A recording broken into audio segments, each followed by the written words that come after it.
Get ready for a heart-pounding journey into the wilderness with Clive Standen, star of the upcoming thriller Clear Cut, hitting theaters and VOD platforms on July 19th.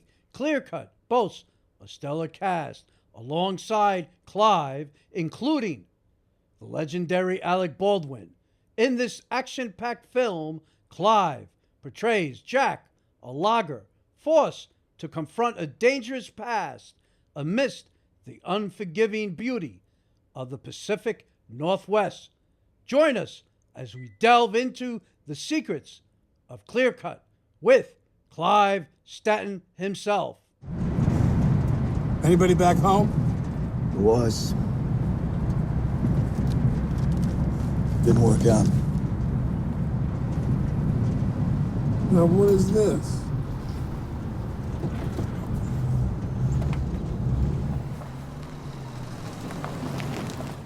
How are you, Sam? About to make a day of it. You've been gone for a while. Yeah, I had a little business to take care of up north. Kept me away. Where's Reggie at? Smashed his foot on the Crawford cut. Can be out for a couple months. So who's this? Jack. Well, Jack, welcome to the woods. You make sure you listen to Sam. He knows it better than anyone around here. Where you headed? West face of Miller. Got a few reports of grizzlies up there. We got bear spray. All right. You just make sure you don't wander too far off the cut. I got a busy day, and looking for you two isn't part of it. Yes, sir.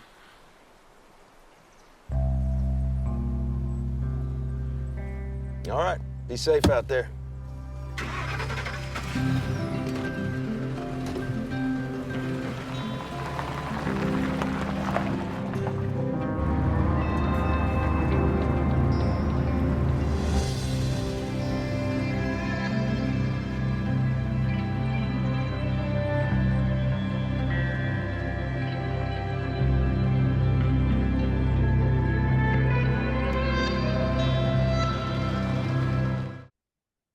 How you doing? I'm doing good. I'm in Paris right now, so I found myself in Wow. Paris just before the Olympics starts. So it's manic and crazy, but it's a beautiful city. Must be exciting. Clive, you are known for your acclaimed performances in Vikings and Taken, the television series. You star in Clear Cut as Jack, a man seeking a fresh start in the Pacific Northwest. However, Jack's past catches up to him in this unforgiving wilderness, forcing him to fight for survival and redemption. Clear Cut is an action-packed thriller. Without giving too much away, can you tell us a bit about the dangers Jack faces in the film? It's a tough one not to give anything away because we have some big twists in this movie. But it's about a guy, Jack, as you said, who is he starts his first day as a logger in the Oregon wilderness, and he's what Alec Baldwin's character calls a greenhorn. He's very naive. He doesn't know what he's doing, and something's not quite right here. But very quickly into the film, he finds a meth camp where people, drug dealers making meth, selling drugs, and he finds a big stash of money and decides that no one's looking. He should run with it. And then the plot thickens, as you can probably guess. A lot of people start chasing him. He gets beaten to a pulp. He starts running through the forest, falling down cliffs, wading through rivers to try and escape these guys, but they're at every turn. And then some major twists happen, and you find a lot more about Jack as the film goes on. But it's a roller coaster of a movie. It's full of action, it's full of twists. It's kind of crosses the genres of thriller and horror and action all in one. Yeah, which makes it exciting. I mean, I love the film. The film boasts an impressive cast. What was it like working with actors like Alec Baldwin, Tom Welling, and Stephen Duff? It was great. I mean, it's fantastic. Alec is an absolute gentleman on set. He was going through quite a lot when we were filming, as people can probably gather. But great standing toe to toe with that guy. What a fantastic actor, very giving actor, very generous. Really enjoyed myself. Tom Welling Superman by character, Superman by nature. He plays a bad guy in this, but he's such a lovely man in real life. But we had a moment on set where we were in the middle of a fight scene with a live car, a truck, and during the fight, the truck was accidentally put into reverse, and my legs were underneath the front wheels as it started to reverse back, and in the middle of the fight, I had Tom Welling just grab me by the scruff of the neck and pull me from underneath the car, and I was like, wow, I think I was just saved by Superman. So yeah, I probably wouldn't have one of my legs if it wasn't for him. So thank God he was around. Thank God. Yeah. Now, Jack seems to have a past. How does his past come back to haunt him? And how did you end up in the woods? I'm not sure I can tell you that unless you've seen the film already. That would give away too much of the plot. But Jack is not everything that you think he is at the beginning of the movie, and he has a reason to be in those woods. He's not just a greenhorn logger, yeah, trying to make do with this new working class job that he's got. He has specific reasons for getting lost in the wilderness. Right, right. So the film takes place in a beautiful yet dangerous environment. Did filming on location add to the realism of the film?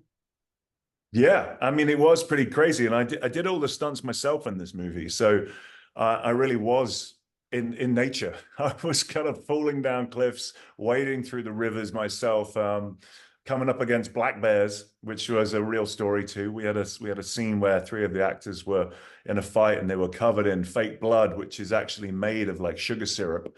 Mhm. So they must have just looked like one big candy bar to a black bear.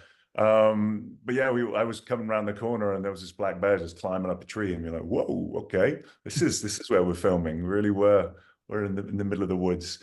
But it was incredible. You know, it was Vancouver Island. And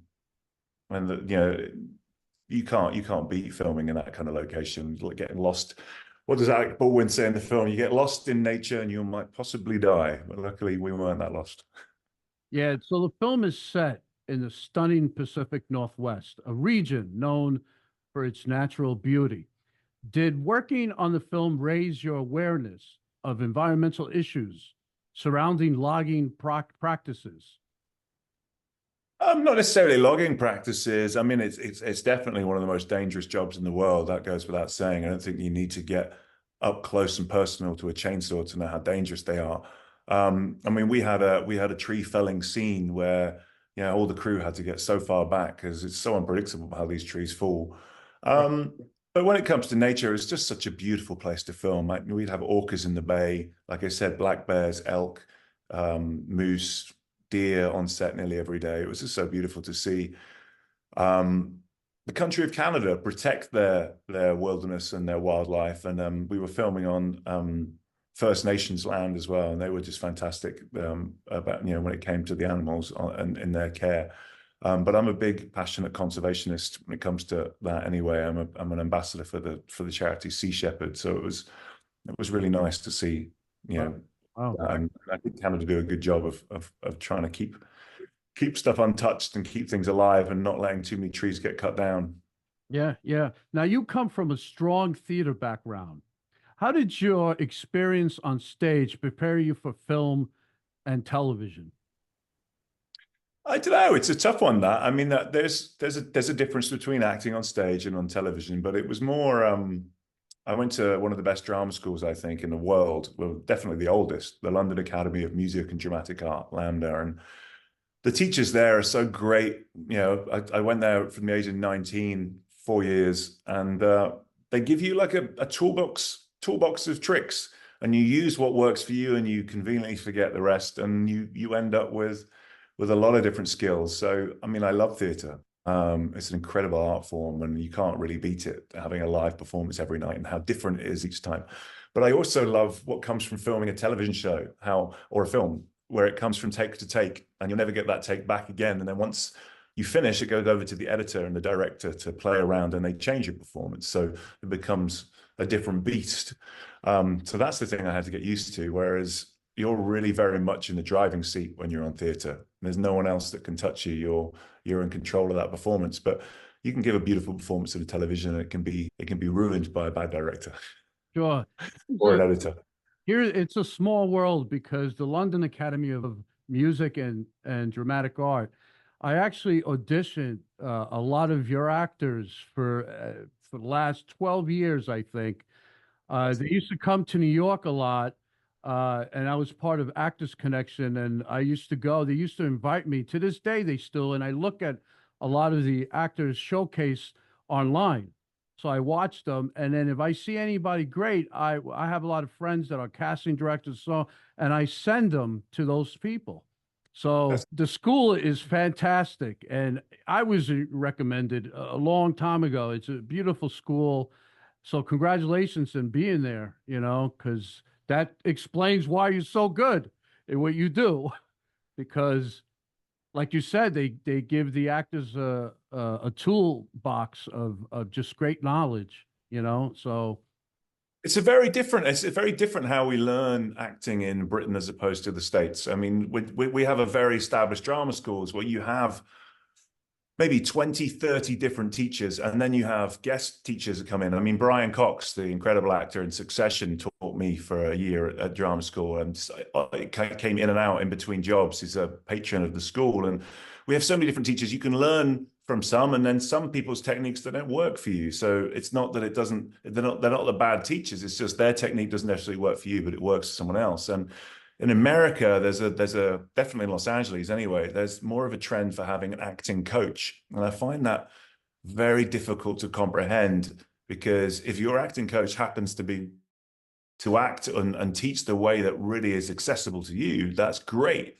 But it doesn't necessarily mean that the way that they teach is going to work for you. It's sometimes square peg, circle hole, and I think it's important to have a lot of different teachers and pick up a lot of different skills from different people. The more people you hang out with, the more art forms you learn, whether it be just straight acting, dance, mask work, animal work, whatever it is, the better you can become a more well-rounded actor. now you've tackled various genres throughout your career. Is there any specific genres you like to explore further? That's a good question. I'm always a sucker for history. I love history, and I really would love to go back and do a pirate show. I have got to get that out of my system at some point. Not Pirates of the Caribbean. I mean like real pirates, kind of like Port Royal, kind of dirty, kind of the gangsters of the sea. There were privateers that were just given a piece of paper, and they were no different than a pirate, but they were sent to kill the pirates. And I don't think we've seen a show like that that's got really gritty, like Boardwalk Empire meets Pirates of the Caribbean. That's a show I'd like to be in. Yeah, sure. Yeah. Yeah. So, what are your excitement about for the release of Clear Cut? I'm just excited again to someone to see a little bit different, an independent film. I think it's got a great story. It's got some really good action in it, and it hopefully can compete with some of these films that cost multi-million-dollar franchises and things, which seems to be taking over the market at the moment. It's nice to actually have an indie film that can compete, because it's all about script. And I think it's an everyman story. It's about a man who has a fire in his belly, gets back up. It literally feels like he's got the whole world against him, but for whatever reason, which I can't tell you, keeps him getting back up. You'll have to put a bullet in his head to stop this man. Now, you were in Viking and Taken, the television series. What do you enjoy most about portraying complex characters? I don't know, maybe I'm a glutton for punishment. I go into acting to kind of draw attention away from myself as opposed to towards myself. So I think I really enjoy stepping away from Clive and really getting in touch with a complex character and really exploring what that is. I mean, that's what it is, right? It's really exploring the human condition. Um, I don't know, maybe I just get bored of playing myself every day. So I really want to go to the extremes and do somebody else. But yeah, I suppose that's what it is. It really is someone that's got passion and someone I can really get my teeth into. I'm Well, not you, really interested in playing vanilla characters. well, you did a great job in this film and all the things that I've watched you. You're just fantastic. So I congratulate you in your performance in this film. I was going to say good luck in the film, but you know what? The film speaks for itself. I loved it. There's nothing negative. The action sequence was just fantastic. The visual in the entire movie was just fabulous. And Alec Baldwin was great. All the actors, great chemistry. Clear Cut will open in theaters, on digital, and on demand on July 19th. So have a wonderful press day, and thank you. Thank you for having me.